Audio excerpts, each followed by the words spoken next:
Welcome to all in one specials. ఈరోజు మనం బఠానీ చాట్ ఎలా చేయాలో చూద్దాం. బఠానీలు శుభ్రంగా కడిగి 12 నుంచి 20 గంటలు నానబెట్టుకోవాలి.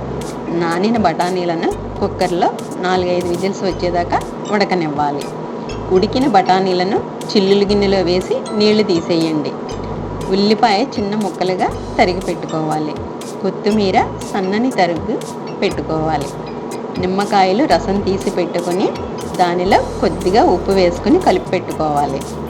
నూనె వేడి చేసి ఆవాలు, జీలకర్ర, మినపప్పు, ఎండుమిర్చి ముక్కలు పోపు వేసి వేగనివ్వాలి. పోపు వద్దనుకుంటే మానేయచ్చు. పోపు వేగాక ఉల్లిపాయ ముక్కలు, కరివేపాకు వేసి 1 నిమిషం వేగాక బఠానీలు వేయాలి. కావాలనుకున్న వాళ్ళు బఠానీలు స్మాష్ చేసి కూడా వేసుకోవచ్చు. ఇష్టమైన వాళ్ళు వీటితో పాటు కుక్ చేసిన పొటాటో కూడా స్మాష్ చేసి వేసుకోవచ్చు. ఒక్కసారి అన్నీ మిక్స్ అయ్యేలా కదిపి స్టవ్ ఆఫ్ చేసి తగినంత ఉప్పు, కొత్తిమీర తరుగు, కారం, చాట్ మసాలా, స్పైసీ కావాలనుకున్న వాళ్ళు కొద్దిగా గరం మసాలా కూడా వేసి కదుపుకోవాలి.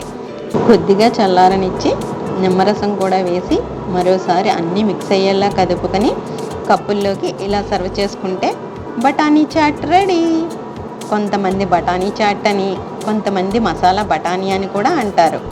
టేస్ట్ చేయండి, మా ఛానల్ వాచ్ చేయండి. బాయ్.